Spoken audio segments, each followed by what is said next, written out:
Mauga Pino Be Edemo I Miva Bordo Tokujeto Asobu Pete Sodo Adobu Pete Miota Sosu Kojovi Jay de Valley Mimo Midakuna Mishami Kenken Jeju Mioyumi E Miso Mio Mosonso Sodo Maulomi Amecho Gwelemoji Igbonocha Miso Omosonso Kenken Sodo Maulomelo Mau fofoga mi yobo wonto navano mi odo mele I enoke che mi awalo ajeji nyere le Yesu Kristo nko mi dogberali amen.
Fofo ejikoro anyigba wato midwakweno le Yesu nkome. Ewu mevo miodating awa ndepokyo. Wakoro wa fofo miating awa no kenke. Ewe jego me fofo vaiji na uno. Lega huketo me drobina na soto. Akweno le Yesu nkome. Miso jiche ole lo kenkin sodo tolome. Fofo ewoche khuno iji oseno do wewa o deka fofo tololon levame mi doit no fofo le Yesu nkome amen. Cela nous allons passer le message en français et on va l'interpréter en adja. Alors, nous sommes en train de souhaiter la bienvenue encore et encore. Nos patriarches qui sont au milieu de nous. Et les autorités qui sont au milieu de nous. Et quand je parle d'autorité, je voudrais parler d'autorité spirituelle et administrative.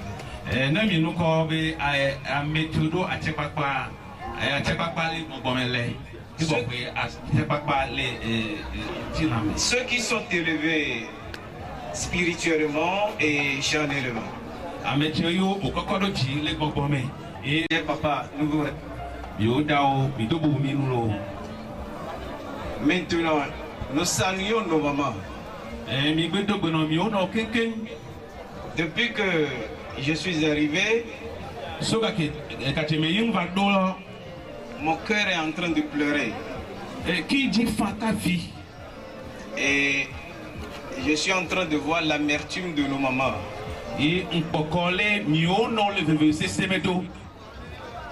Car on dit que c'est à cause de lui que nous sommes ici réunis.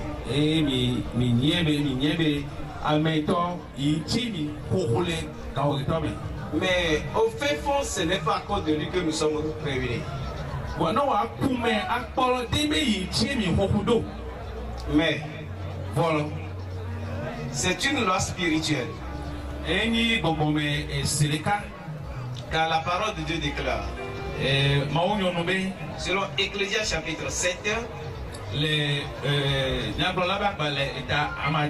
verset 1.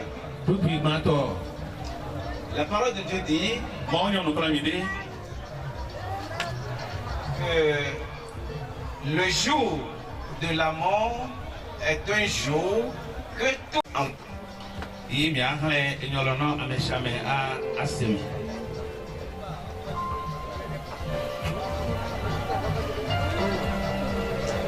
attendant que le verset soit en train d'être cherché, nous vous saluons, nous vous remercions et nous sommes très contents de votre participation. Ecclésiaste chapitre 7.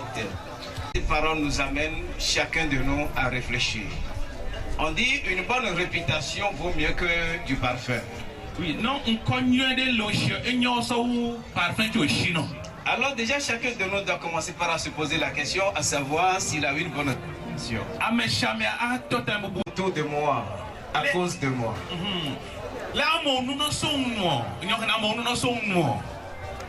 Est-ce que tout ce qu'ils disent de moi, je pourrais recevoir auprès de Dieu un point?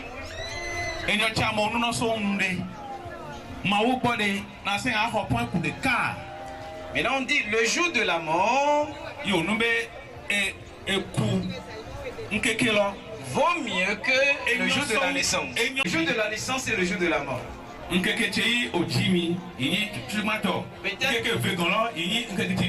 Chacun de nous ici a un parent.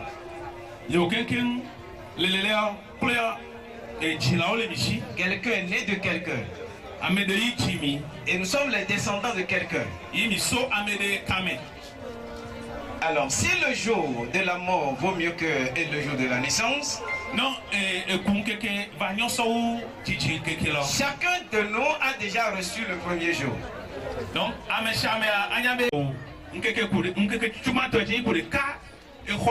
le jour de la naissance. Tant que tu es sur la terre, tu l'as reçu.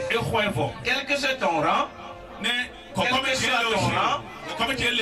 quelle que soit ta richesse, ta bassesse, tu l'as déjà reçu.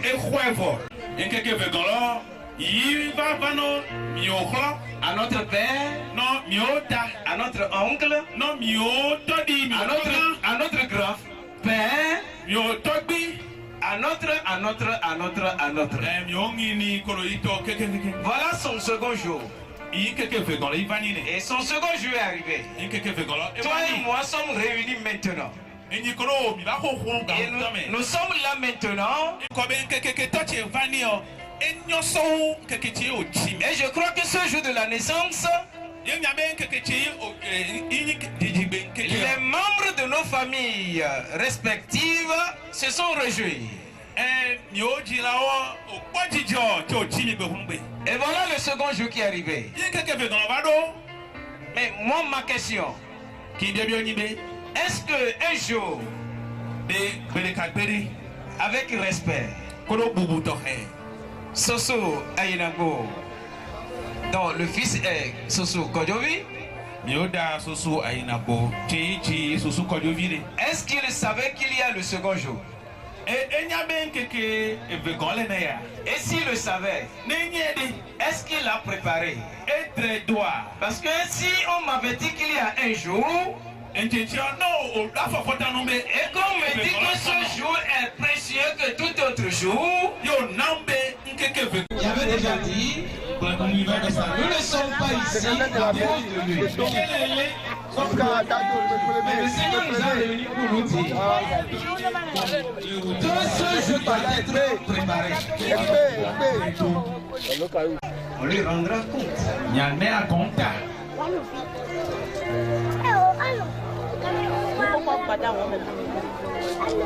Je vais demander à la lectrice de nous lire le verset 2. Verset 2. Mieux vaut aller dans une maison de deuil que d'aller dans la maison de festin. Mieux vaut aller dans une maison de deuil que d'aller dans la maison de festin. Et tu as bien fait, nous avons bien fait, chacun de nous a bien fait de venir dans cette maison de deuil.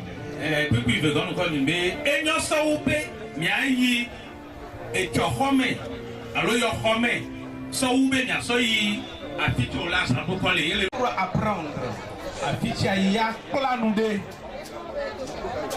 Je crois que c'est là que chacun de nous cherche, c'est pour cela que nous envoyons nos enfants à l'étranger.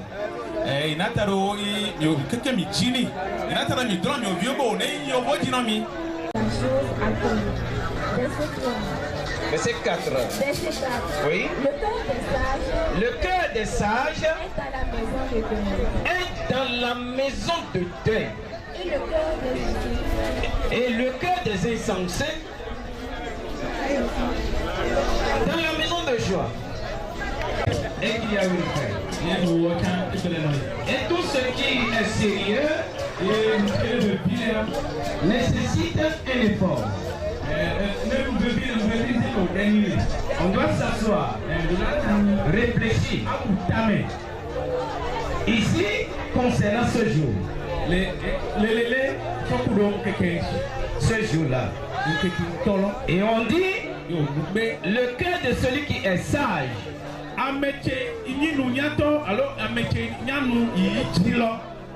se trouve dans de deuil. Daouaya chanté. Et je ne connais pas complètement la chanson, mais je connais une partie.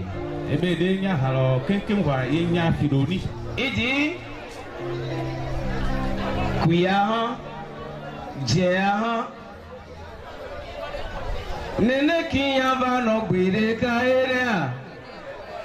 Nous innocemment, comme enfants affamés, comme enfants qui s'amusent, on espère seulement les résidus. C'est ça nous on courait.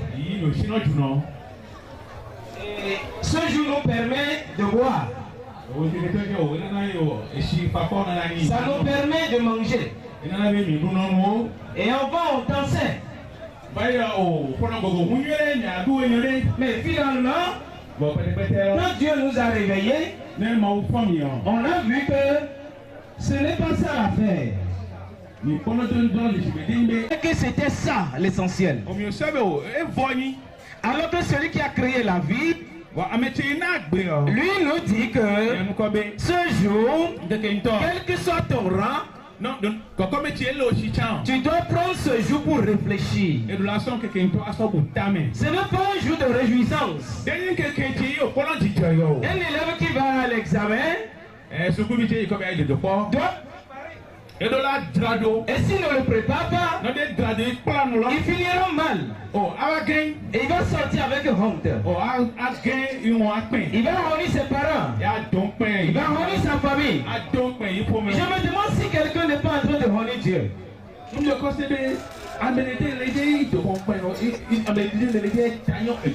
Parce que depuis ce jour-là, on ne fait que chanter, danser, manger que de nous.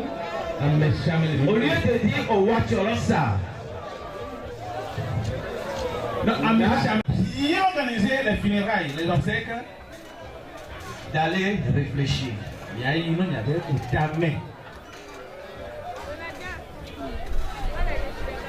J'avais oublié de présenter Quand m'a chargé de vous, dis ça à chacun de nous. Et le nom c'est la grâce. Pourquoi la grâce? La grâce parce que chacun de vous me connaît. Alors je reviens pour dire à tous ceux que j'ai offensés, à tous ceux que je n'ai pas compris, et à tous ceux qui ne m'ont pas compris, le Créateur prend des choses viles pour en faire choses précieuses. Mais je ne sais pas ce que je peux te dire. Mais je suis en train de couler de larmes. Pourquoi? Mes larmes parce que je n'ai pas le nom grâce. Je ne sais plus quel autre nom il peut se donner.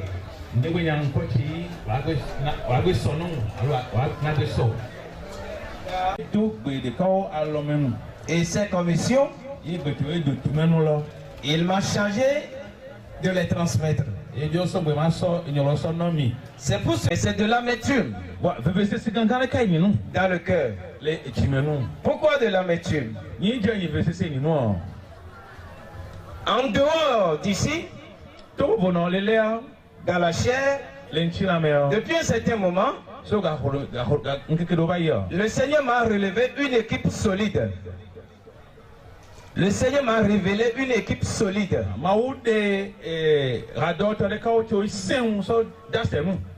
Et cette équipe allait bien. C'était comme une intensité électrique. Mais ce que je peux voir, c'est que j'ai vu que les fils ont commencé par se déconnecter.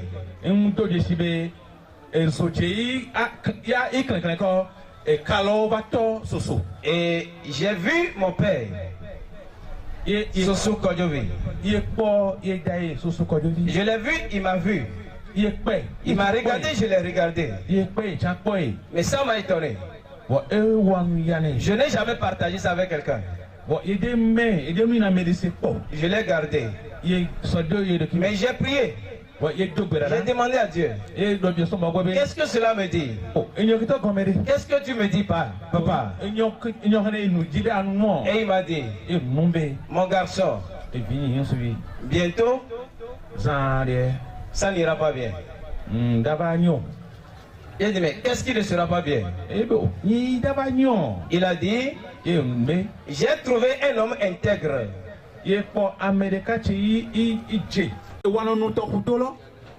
Selon Dieu, était comme la vie de Paul, qui était Saul d'avant.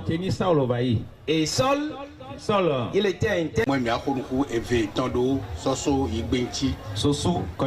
Notre père,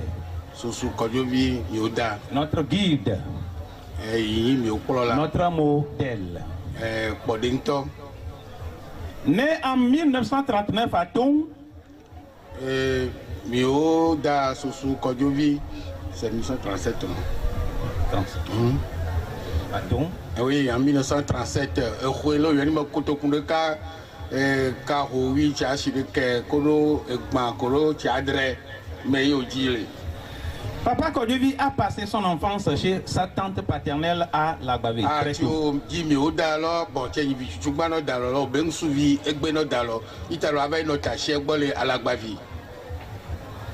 Il a connu les dures réalités de l'existence.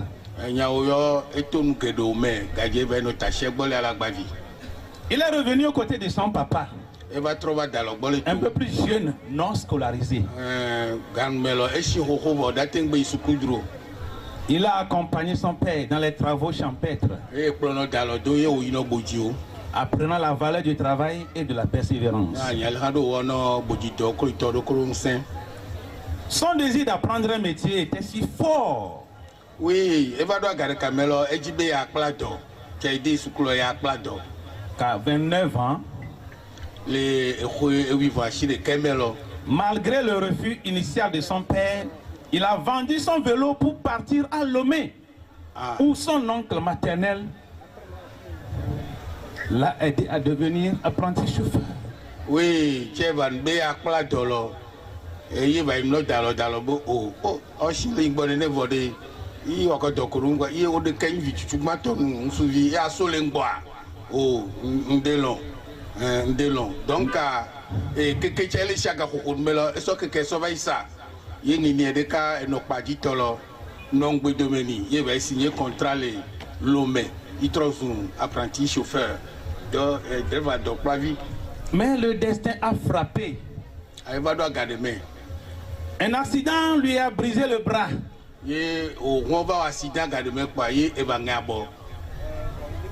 Le contraignant a retourné au village. Pendant 3 mois, il a supporté la douleur, mais son courage n'a pas flanché.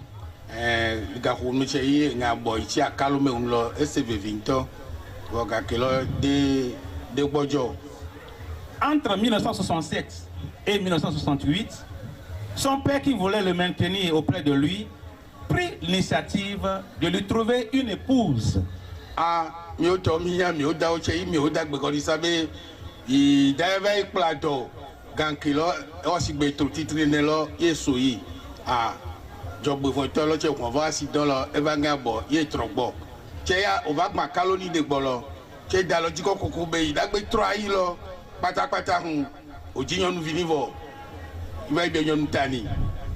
C'est ainsi qu'en 1969, il a eu son premier enfant.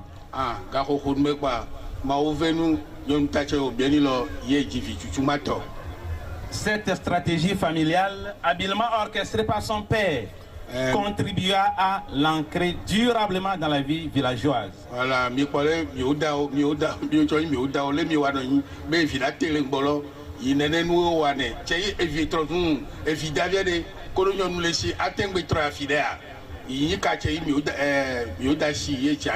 et il lui avait donné une parcelle pour faire son champ.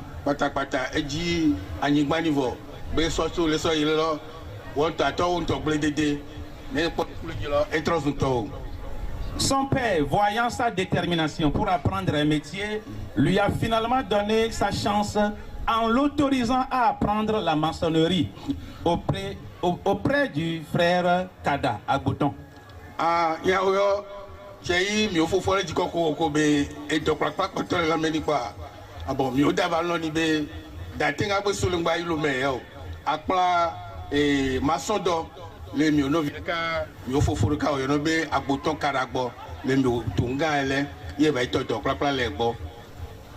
Cependant, la vie de père et de famille et les difficultés de l'apprentissage en milieu rural l'ont poussé à se tourner définitivement vers l'agriculture.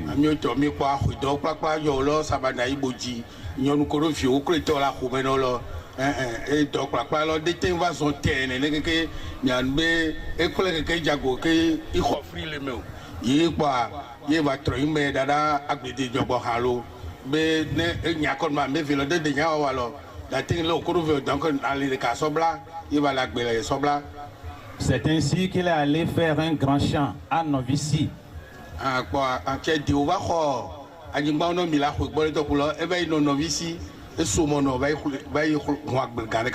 Il est devenu un leader parmi les cultivateurs de coton, responsable d'un groupement où il soutenait même ceux qui avaient des récoltes insuffisantes, en partageant généreusement le fruit de son propre labeur. Oui, c'est vrai, les Novici ont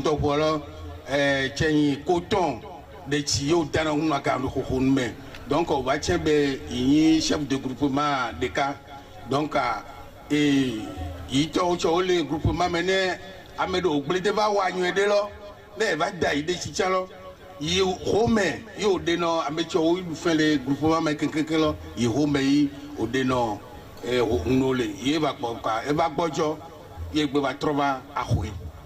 Quand la culture du coton n'a plus été rentable, il est revenu aux champs familiaux au village. Voilà, il n'est nouveau, il n'est pas coton yolo a décidé de que dogo jipa ye gbe va ahoe. Récemment, il s'est rendu à Cotonou pour des soins oculaires. Oui, nous sommes le mois d'avril, mais on a donné le Nkouvidi-ça, le couton, le Nkouviegbo à Kondebo, notre couton, à trop bon Nkouviegbo, il n'a eu trop couton de vieux bolunda. Heureux des résultats, croyant encore à des jours meilleurs. Oui, c'est un couton aux décisions, il y a au spray qu'on dit pas, au bois donné. Au lait va tourner pour pas de l'eau et Tchoko Into. Gachagame, il y a encore vieux, on va encore quand c'est non beau. Il y a premier contrôle, deuxième contrôle, troisième, ne vient pas. On attaché Yaboa à Huelo. Mais le 3 avril, 3 avril, mais là. Sa santé s'est soudainement dégradée. De vieux, on a beaucoup d'agbe. Le 3, hein, il y a casse un kéké, il y a au caca, il va y me Fonfon, mais vient pas. Avec pas mes gangs.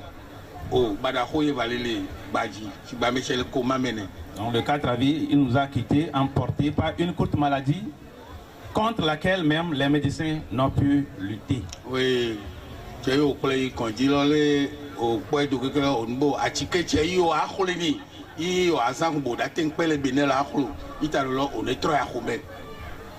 Aujourd'hui, nous lui disons adieu. Les banques que m'ont colbert. Mais son héritage vit en nous. Papa Kodjovi laisse derrière lui. Oui, Papa Kodjovi est acheté les 3 épouses qui ont partagé sa vie et ses combats. 22 enfants.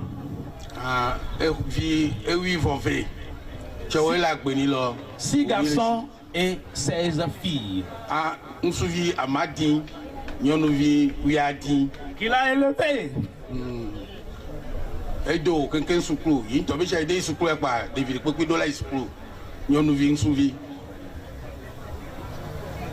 Avec amour et discipline. Oui. Une communauté qui se souviendra toujours de son courage, de sa générosité et de son sens du devoir. Oui, des violents, et n'a pas de nuit, qui n'a pas de nuit, qui a son tour, n'en qui la mène des vieux. Nous qui ont à son corps d'Utachiblo, d'Anak, j'imagine que c'est de ma voix. Papa Kodjovi, tu as été un rocher. Oui, et puis. Tu as affronté les épreuves sans jamais baisser les bras. Oui, et tout, non, mais tu as travaillé dur pour ce que tu aimais. Oui, tu as laissé derrière toi des leçons de vie que nous chérirons toujours. Oui, et son nom mais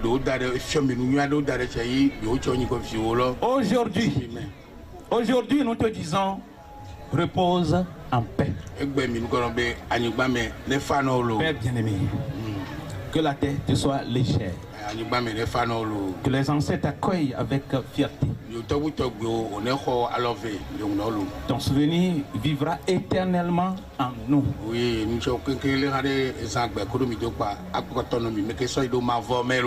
merci à tout le monde.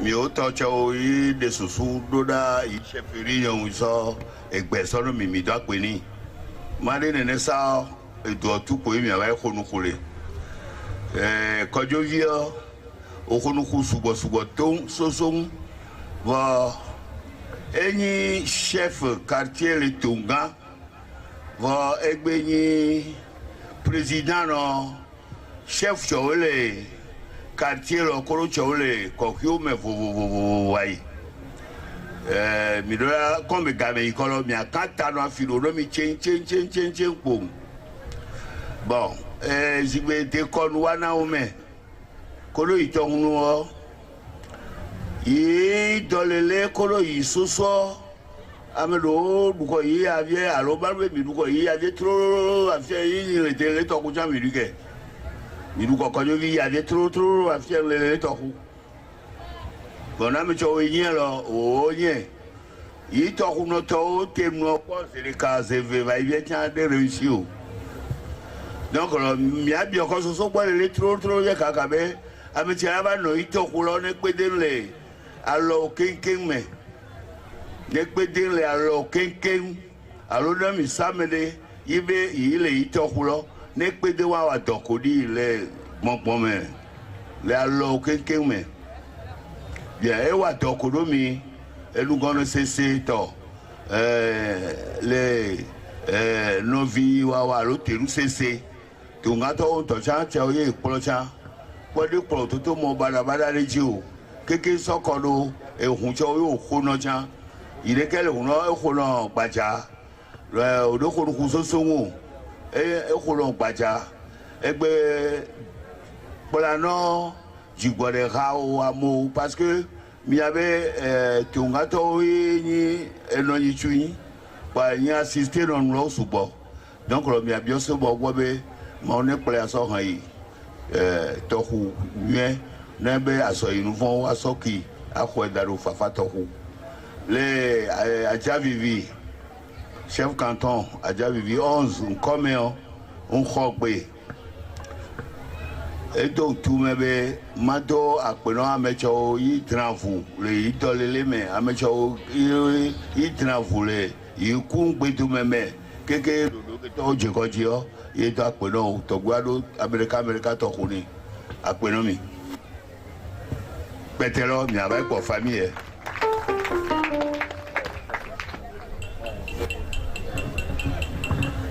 Akpɛrɛ mi ke